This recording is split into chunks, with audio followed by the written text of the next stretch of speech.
Hello guys, si Candy Motion to. Magre-react pala tayo, reaction na natin yung nakaraan na sa sport naman tayo. Okay? Dahil ako mahilig ako sa sport, basketball, volleyball, and then boxing. Okay? So, doon muna tayo kay si Cuadro Alas. It's my boy. Okay? Alam niyo guys, magko-komento ako doon sa mga nambabas sa magkapatid, no? Si Jason at saka si Cuadro Alas. Hindi naman po tama din yung pinagagawa nyo. Lalo na itong si Ashiro, okay, nung laban niya sa Japan, no? Alam mo, Ashiro,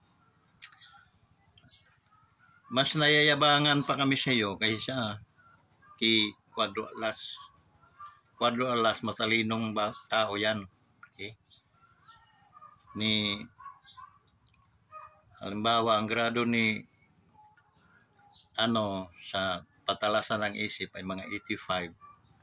May bibigyan namin ni Cuadro Alas. Ikaw, nasa 60 lang. Bagsak. Okay? Kasi lumalaban ka ng boxing, pinili mo yung ganyang sport na maraming bulati pala yung tiyan mo. Dapat, hindi ka na magyayabang. Dapat nakatungo ka na lang.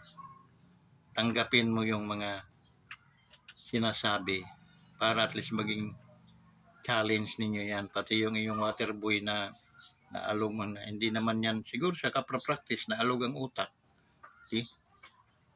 10 times daw malakas ang buang.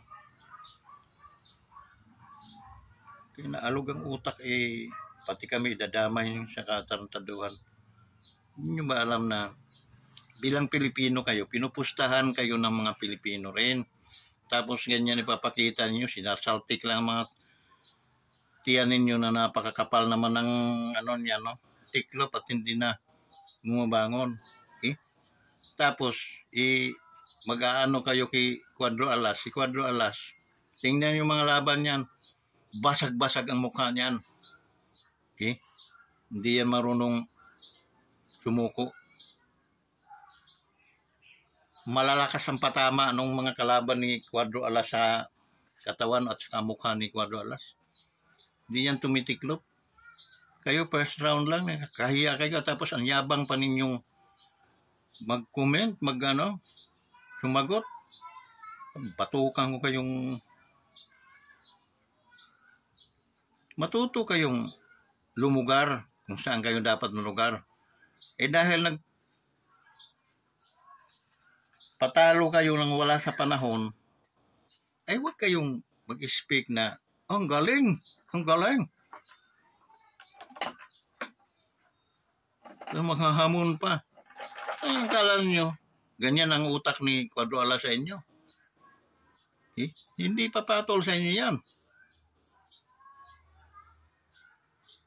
Ganyan kasi sa boxing, utak. Okay? Tulad yung sino ba yun? Mukhang buntog na boxer. Si Sultan.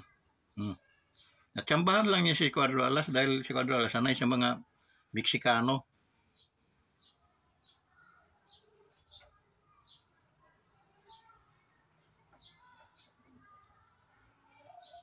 Siguro naawa din si Cuadro Alas kasi wala nang kinakain siguro yung boxer. So yun, patalo. Sabihin man natin natalo, natsambahan. Pero sa record at saka mga wala kayong sinabi. Kaya huwag kayong magyabang-yabang dyan, baka sampigayin ko kayo isa-isa . Wala kayong K para at least magyabang. Siya naman yung Ashiro, no? See you. Alam mo ba yung pinagsasabi mo? Ang daming, pagaling ka muna, papurga ka muna sa mga bitok mo sa tiyan. Kakahiya kang boxer, Okay? Ako, basketballista din ako nung ako kabataan. Marunong akong magbinta ng laro. Hindi halata. Basag-basag na sana mukha mo doon, maniniwala kami. First round, tapos ang yabang mong, sarap mong pitikin sa matang animal ka. Pati din yung waterboy mo. Malayo ang agwat ninyo ni Alas. No? Napakalayo. Si Alas, si Cuadro Alas, pag yan ay lumaban, makikipagbasagan ng mukha yan. Okay? Kala mo matatalo, pero talagang makita mo yung dugong Pilipino. Kaya yung dugo niyo, dugong bitok. First round, di kan haya. Tapos, saltik lang, walang kalakas-lakas na suntok. Kayo nagsabi, walang kalakas-lakas eh.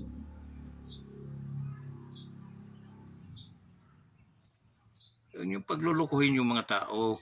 Ngayon, sino pa magtitiwala sa inyo? Kamot kayo sa bayag ngayon. Wala na. Patay na ang kahit magpurga ka pa doy, no?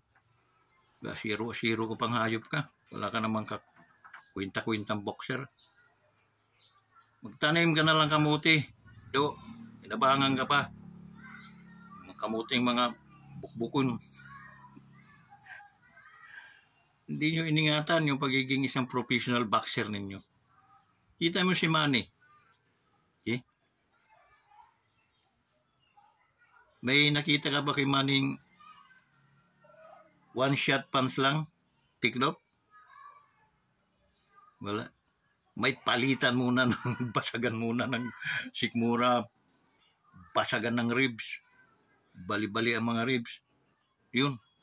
Pero yung hindi yan nagyayabang. Napahamon-hamon pa. Okay. Hamunin, katulad ng utak ni Cuadro Alas sa inyo. Mga kinder. Hindi kayo papatulan nun. Unless meron kayong mga 20 million, 30 million, 50 million, mga ganon. Okay lang yun. Kahit nga doon sa minumungkahin nilang laban, maglalaban si Inoue at saka na, tapos 12 million yung kay dollars papupunta kay Inoue. Ako kay Cuadro Alas, lulo ka na lang. Inoue.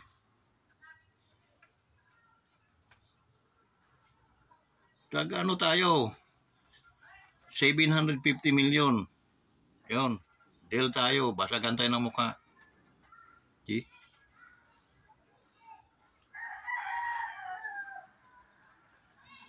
Si Sultan Kudarat, may budget 1 million. Akala mo kay Cuadro Alas, pipitsugin. Talaga itong mga taong ito. Hindi dapat kayo nagpatalo para at least taas noo kayo. Ngayon talo na nga kayo. Taas pa nga pa kayo. Sarap ninyo bigwasan eh. So, yun lang, no? Naano ko lang dahil ako nakikinig, nag-observe ako sa mga nakaka-buisit, no? Itong mga taong ito, itong mga boxer na ito na bulat bituko, ika nga, yabang pa.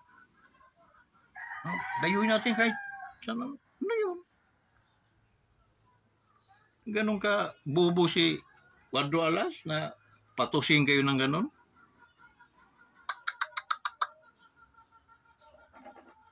Ito sa inyo.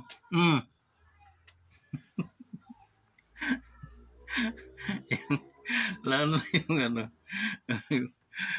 yung waterboy. Yeah. Ako, balanse ako boy, balanse, no? Pero pag ganyan na mga klaseng na talo na kayo, maghahamon pa. Buang lang yung mga na alog na siguro mga utok ng mga yawa mo. Dapat talo eh. Kahiyaan ang inano nyo, hindi para ma-lift up yung bansang Pilipinas. Hindi nyo, andyan si Manny Pacquiao, nilift up niya yung bansa, sumikat, rinespeto ang bansang Pilipinas dahil kay Pacquiao. Okay? Pagbabasagan talaga yan ng mukha, hindi yan tumitiklop. Tapos magyayabang ka pa, maghahamon ka pa. Yan, bitukon yung boxer na yan eh, ayabang. Okay? Tapos, dahil nag-ano si Casimiro, dahil totoo naman doon, totoo naman kahit na ako eh. Mabuti nga, hindi kayo minumura ni Casimiro dahil boxer din kasi yon, alam niya yung mga ganong bagay na nakakahiya bilang Pilipino. Okay? Magpa-adapt na lang kayo sa ibang hindi yung kayo ng dala-dala nyo Pilipinas eh mabitukon naman pala. Kinalabit lang yung tiyan, no? Hindi na bumangon. Easy money yung putragis. Tapos, ang bibebe ayon na, lalaban pa. Lalabanan pa si Casimiro ng bawat kamao. Tanggal ang mga ngipin mo doon. Kaya boy, baguhin mo attitude mo. Iba ka na ng sports dahil sa boxing, wala naman maniniwala sa'yo. Nagpa-first round knockout ka. Yabang mo. Or magpurga ka muna sa dami ng bitok siguro sa tiyan mo. Okay? Payo ng Wanderers, yun ang payo ko sa inyo. Be sport lover sa boxing. Ang Pinoy ang number 1 dito, hindi mga Hapon. Okay? Kaso nga, dahil nga sa mga boksingero mga ganyan, no good. Okay? No good. Tanim na lang mo kamuti. Yayain mo si Waterboy. Iba akong mangantyaw dahil totoo ang kantyaw namin. Okay? At Cuadro Alas pa tsaka yung brother niya ang inyong dinadali na totoo naman yung sinasabi nila. Tsaka malayo po kayong patusin ni Cuadro Alas. Okay? Hindi po ganyan kabarya-barya yung ni Cuadro Alas dahil unang-una nakikipagbasagan po ng mukha yung parang si Manny Pacquiao, parang si Donaire, The Flash. Yung mga yon, hindi yung 1 round ka lang pinitik. Palaban-laban ka, dami kong palang bitok, palaban-laban ka. Anyabang mo pa.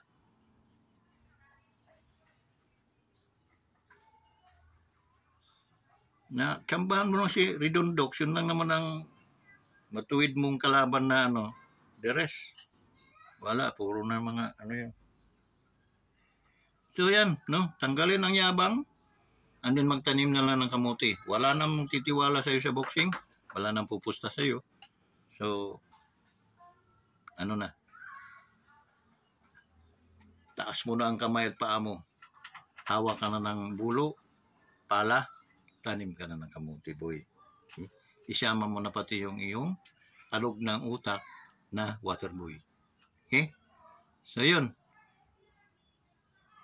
Cuadro Alas. Malayo ang inyong agwat. Okay? Malayo. Kasi marunong akong humanga sa mga tao. Okay? Pero yung yabang ninyo, wala akong nakitang yabang dito kina Cuadro Alas dahil totoo yung kanyang pinatunayan niya. Okay? Pag lumaban yan, basag-basag talaga ang mukha. Okay. Nagpapatama yan, tumatama din ang kalaban yan, no? Mapakalakas din. Panoorin mo mga video niyan. Pero yung maghamon ka, Cuadro Alas, hindi ganun kaluko-luko si Cuadro Alas para yung magkapatid para patulang kayo. Okay? So hanggang dito na lang guys, at maraming salamat sa reaction natin. Na-reaction na at least, nawala na yung aking nanlalagot ako, no, sa yabang na nakikita ko, hindi kina Cuadro Alas, kundi doon kay Asauro. At saka yung kanyang alalay na yung water boy niya, alog na utak. 10 times na malakas. 10 times malakas eh. 1 round lang. Yung 1 round lang yung bata niya, yung tiklop. Hindi na tumayo. Si Manny. Si Manny. Uubos din yung boy. Yung pera mo kasi sa kabubuhan mo, ubos din yan. Okay? Hindi ka nga makakapamigay siguro sa mga kamag-anak mo, kaibigan mo, mga taong nangangailangan, hindi ka makakapagbigay. Bakit? Maubos din yan. Mark my word. Okay? So hanggang dito na lang. Maraming salamat sa inyong lahat. Please subscribe to our YouTube channel. Sport lang. Okay? Sport lang. Easy money. Subscribe to this channel, Wonders Motovlog TV. Maraming salamat. Meron pa. May mga vlogger na mga bias din, no? Tapatin ko kayo mga vlogger kayo, wag na kayo mag-vlog kung mga utak nyo ay mababang klase. Okay? May nakikita kong mga vlogger na talagang lang, yung one-sided lang, no? Doon lang kay Asauro papaglabanin na, ay gago ka rin palang vlogger ka dahil wala kang ang utak din, kaya ang nasa isip nyo, paglabanin daw para mapanood natin. Gago ka pala eh. Lalaban. Papatusin ba ni Cuadro Alas yung kundi ka ba naman bungi din, no? So, yun. Shout out sa mga vlogger na bubo, no? Na lalo na nag-cover kayo ng sports. Hindi kayo dapat nararapat yan. Okay? Kasi, imagine paglalabanin pa, alam mo namang natalo yung wala namang papakitang magandang yun. Nagbigay pa ng kahiyaan sa ating bansa. Okay? One round, tiklop, pinitiklan yan. Hindi na bumangon. Dapat bumangon siya. Hanggang siya nagkabasag-basag ang mga ilong nila, bibig. Yun, matalo man. Okay lang. Pero yung ganyan, si Manny.